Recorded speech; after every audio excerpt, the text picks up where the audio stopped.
नमस्कार दोस्तों, स्वागत है आपका। आपके साथ मैं हूं आशिमा त्यागी। दोस्तों, तेलंगाना में नगर निकाय चुनाव के नतीजे आए और अभी कुछ ही दिन हुए हैं। 11 फरवरी को वोटिंग हुई, 13 फरवरी को रिजल्ट सामने आए और कहीं जो है ढोल नगाड़े बजते नजर आए और कहीं फूलों की जो मालाएं हैं वो पहनाई जा रही हैं और कहीं सन्नाटा पसरा हुआ है, जैसा कि अमूमन होता है चुनावों के बाद। लेकिन इस बार एक खबर ने लोकतंत्र की तस्वीर को बेहद असहज बना दिया है। हारने वाले कुछ उम्मीदवार अब वोटर्स के दरवाजों पर दस्तक दे रहे हैं, वोट मांगने नहीं बल्कि अपने निवेश की वापसी मांगने। जी हां, सही सुन रहे हैं। दरअसल रिपोर्ट्स के मुताबिक कुछ प्रत्याशी उन लोगों से जिन्हें पैसे दिए गए थे, पैसे, साड़ियां और गिफ्ट जो दी गई थी वो वापस मांग रहे हैं, जिन्हें उन्होंने चुनाव से पहले बांटे थे। और ये तर्क है कि जब वोट नहीं मिला तो सामान जो है वो क्यों रखा जाए। ये तर्क उनकी तरफ से दिया जा रहा है। ये जो घटना है वो लोकतांत्रिक प्रक्रिया पर गंभीर सवाल खड़े करती है। क्या वोट एक अधिकार है या सौदे का सामान? तेलंगाना में इस बार नगर निकाय चुनाव बेहद जो प्रतिस्पर्धी हैं वो रहे और राज्य की राजनीति में प्रमुख दलों यानी भारतीय राष्ट्रीय कांग्रेस, भारत राष्ट्र समिति और भारतीय जनता पार्टी के बीच कड़ा मुकाबला देखने को मिला, यानी त्रिकोणीय मुकाबला। कई जगहों पर स्थानीय स्तर पर निर्दलीय उम्मीदवारों ने भी चुनौती पेश की। अब चेयरमैन और मेयर के चुनाव बाकी हैं, इसलिए सियासी हलचल अभी थमी नहीं है। लेकिन जिस तरह की घटनाएं सामने आ रही हैं वो ये दर्शाती हैं, बताती हैं कि जो चुनावी संस्कृति में किस तरह की जो गिरावट का दौर है वो चल रहा है। दोस्तों, भारत में चुनाव के दौरान पैसे, शराब, कपड़े या घरेलू सामान बांटने की जो शिकायतें हैं वो नई नहीं है। चुनाव आयोग हर बार सख्ती का दावा करता है। फ्लाइंग स्क्वाड तैनात होते हैं, कैश और सामान जब्त भी होता है, लेकिन जमीनी सच्चाई ये है कि स्थानीय निकाय चुनावों में माइक्रो मैनेजमेंट के नाम पर वोटर्स को प्रभावित करने की जो कोशिश है वो आम बात बन चुकी है। और इस बार जो फर्क है वो सिर्फ इतना है कि हार के बाद कुछ उम्मीदवारों ने अपने खर्च की जो भरपाई है वो सीधे जनता से करने की कोशिश करती। ये जो घटना है, ये घटना तीनों स्तर पर विश्लेषण की मांग करती है। अब 3 स्तर क्या? पहला, नैतिकता का स्तर।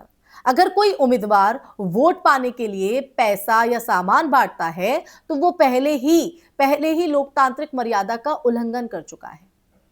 लेकिन जब वो हारने के बाद उसे वापस मांगता है तो ये लोकतंत्र को बाजार की तरह देखने की मानसिकता को, जी हां, उसको उजागर करता है।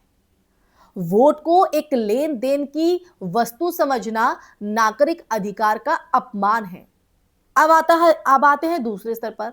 दूसरा, ये कानूनी पहलू। जनप्रतिनिधित्व अधिनियम और चुनाव आयोग के दिशा निर्देश स्पष्ट रूप से मतदाताओं को रिश्वत देने को अपराध मानते हैं। अगर ये साबित होता है कि किसी प्रत्याशी ने वोट के बदले पैसे या साड़ी बांटी और फिर उन्हें वापस मांगने का दबाव बनाया तो ये दोहरा अपराध हो सकता है। पहले रिश्वत, फिर उत्पीड़न। सवाल यह है दोस्तों यहां पर कि क्या ऐसे मामलों में स्वतः संज्ञान लेकर कार्रवाई होगी, एक्शन लिया जाएगा? अब आते हैं तीसरे पॉइंट पर, सामाजिक असर। ग्रामीण और कस्बाई इलाकों में जो चुनावी रिश्वत को कई बार रिवाज की तरह जो है स्वीकार कर लिया जाता है। और वोटर की अगर हम बात करें तो वोटर भी ये मानकर चलते हैं कि चुनाव के समय कुछ ना कुछ तो मिलेगा ही। लेकिन जब हारने वाला प्रत्याशी दरवाजे पर आकर दस्तक दे और सामान लौटाने को कहता है तो ये संबंधों में तनाव और भय पैदा करता है। लोकतंत्र विश्वास पर चलता है, डर पर नहीं दोस्तों। और देखिए, यहां पर यह भी समझना होगा कि स्थानीय निकाय चुनावों में उम्मीदवारों का जो खर्च है अक्सर उनकी व्यक्तिगत बचत या उधार पर आधारित होता है। बड़े दलों से सीमित सहायता मिलती है, बाकी जो व्यवस्था है उन्हें खुद करनी पड़ती है। और ऐसे में हार के बाद आर्थिक दबाव हताशा को जन्म देता है। लेकिन हताशा किसी भी गैर कानूनी या फिर अनैतिक कदम का औचित्य नहीं बन सकती है। तेलंगाना जैसे राज्यों में जहां शहरीकरण बहुत तेजी से बढ़ रहा है और स्थानीय निकायों की जो भूमिका है वो विकास योजनाओं में अहम होती जा रही है, वहां चुनावी शुचिता और भी महत्वपूर्ण हो जाती है। नगरपालिका और निगम स्तर पर लिए गए जो फैसले हैं वो सीधे नागरिकों की रोजमर्रा की जिंदगी को प्रभावित करते हैं दोस्तों। पानी, सड़क, सफाई, टैक्स, लाइसेंस अगर शुरुआती ही लेन देन की मानसिकता से होगी तो शासन की जो गुणवत्ता है, शासन की गुणवत्ता पर असर पड़ना तय है। इस घटना का देखिए एक और राजनीतिक संकेत भी है। जब उम्मीदवार खुलेआम या परोक्ष रूप से वोट खरीदने की कोशिश करते हैं तो यह मान लिया जाता है कि विचारधारा, कामकाज और जनविश्वास पर्याप्त नहीं है। ये लोकतंत्र की उस कमजोरी को उजागर करता है दोस्तों, जहां नीतियों की जो बहस है वो पीछे छूट जाती है और तात्कालिक लाभ आगे आ जाता है। तो दोस्तों आखिरकार चुनाव सिर्फ जीत हार का खेल नहीं है, ये समाज के मूल्यों का आईना है।